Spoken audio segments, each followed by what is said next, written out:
"What in the gods' names is that hideous, massive-headed beast?" one of the elders bellowed, raising a gnarled hand toward Buba. Buba's face crumpled in hurt and confusion. "Don't you recognize me?" But the villagers only continued to cower and shrink back, shaking their heads furiously. In all the time Buba had been gone in the wilderness, his head had grown and grown, and grown some more until it was nearly the size of a massive boulder. No wonder the frightened people failed to recognize him. Tears stung Buba's eyes as he realized the awful truth. His head was now so monstrously enormous and misshapen that he was a terrifying sight to behold. He was seen as a freak, a monster, something to be feared rather than accepted. Just then, the flap of a familiar grass hut swept open and Aisha emerged, her eyes wild with panic. When she caught sight of the massive, boulder-headed creature rumoured to be lurking nearby, she gasped and clapped her hands over her mouth in shock. Aisha held Buba's face in her hands, tears of joy streaking her cheeks as she drank in the sight of her beloved son after so long apart. "Oh, Buba, my sweet boy, I was so worried sick when you ran off into the forest," she cried, hugging him fiercely. "Where have you been all this time? And what happened to your head? It's grown so massively large." As Buba grew into a young man, he remained pure of heart just as the Mahu had seen in him as a child.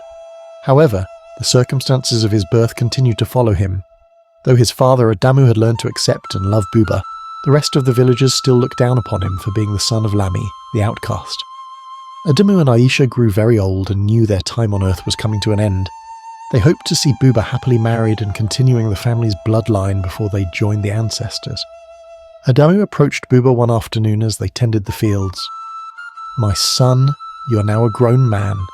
It is time for you to find a wife and start your own family." But Buba hung his head sadly. "Who would want to marry someone like me, Baba? A man whose head is bigger than most? I will remain alone."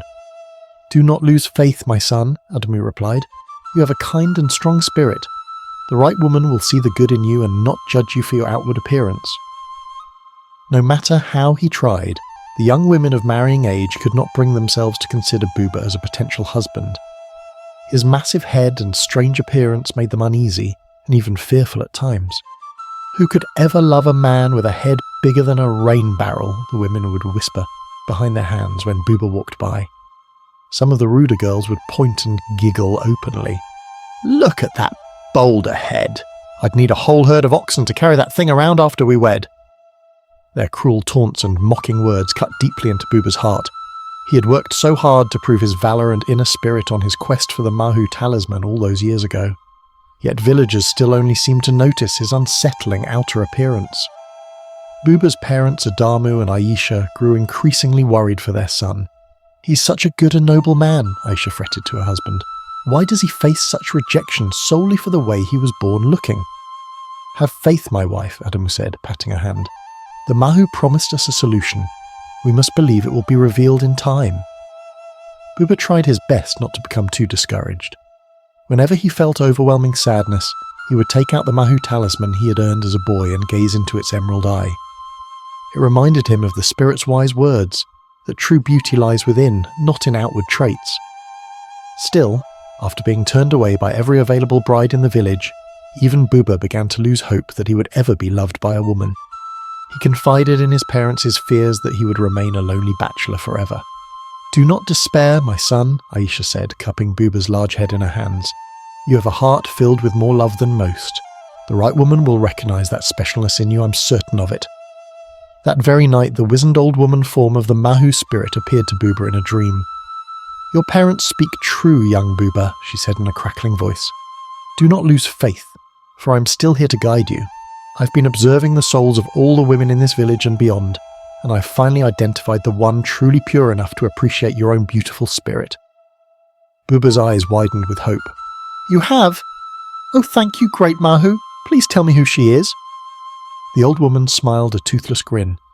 "Her name is Aminah. She's the daughter of a farming family in the next village over.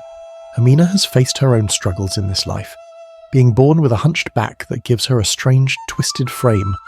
Because of this, she knows the pain of being shunned and mocked for her unusual appearance." The Mahu gestured and an image shimmered to life. that of a young woman with a disfigured spine, bending her body into an unnatural sloping curve. Her face was pretty, but her form inspired shock and revulsion in most. Despite her challenges, Aminah has guarded her heart against bitterness. She has an incredibly generous and loving spirit, the Mahu continued. Of all the women in these lands, she alone has the depth of character to see the treasure that exists within you, Buba.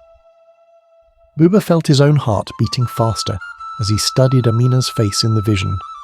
He saw only warmth and gentleness there, not the cruel mockery he'd grown so accustomed to. "How can I meet her?" the Mahu asked eagerly. "Please, I must know this woman," the old spirit woman cackled. "You need only attend the next full-moon festival in Aminah's village, for I will make certain you two crossed paths there and can introduce yourselves. If you remain open of heart and mind, the rest will unfold naturally." With those parting words, the dream faded. Buba awoke, his heart filled with the fragile wings of new hope. The coming weeks dragged by endlessly, until at last the night of the full moon festival arrived. Buba spent extra time preparing himself, bathing and putting on his finest robes embroidered with lion's gold. He was determined to make a good first impression on this woman the Mahu claimed could be his destiny. When Buba arrived at the festival in Aminah's village, his heart skipped a beat as he immediately spotted her form hunched and bent among the revellers. He watched for a moment as she smiled and greeted neighbours, her gentle soul shining far brighter than any deformity. Taking a deep breath to calm his nerves, Buba approached the young woman. Up close he could see her warm brown eyes and dimpled smile. To his surprise, she showed no signs of being put off by his own unusual appearance. "Good evening," Buba said with an awkward bow. "My name is Buba from the village over. I couldn't help but notice your kind face." Aminah let out a tinkling laugh that cleared Buba's staggering nerves. "It is lovely to meet you, Buba. I am Aminah. Please, let's walk together and get to know one another better." And just like that, the two were inseparable. They spent the entire evening strolling along the riverbank, talking and sharing their life stories. Aminah was delighted by Buba's gentle heart and heroic spirit, and Buba found himself in awe of Aminah's bright inner light and warmer, accepting nature. When the evening ended and they had to part ways, there were promises to see each other again very soon. Neither Buba nor Aminah seemed bothered in the slightest by the other's outer physical form. They had long ago learned to recognise the truth of a person's real beauty. Over the next few months, the pair courted, sharing picnics along the riverside and talking for hours about their hopes and dreams. Buba had never felt so understood and valued by another person before.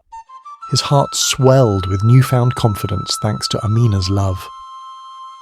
When the rainy season came to an end and the earth burst into bloom again, Buba knew the time was finally right.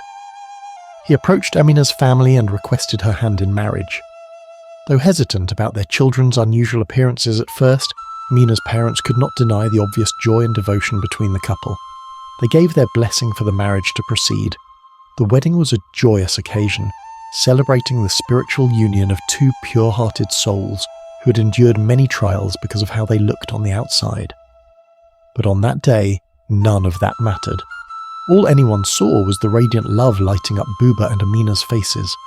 Adamu and Aisha wept tears of relief and gratitude, knowing their son had finally found the happiness he deserved. And in the shadows, unseen by all, the Mahu spirit smiled knowingly,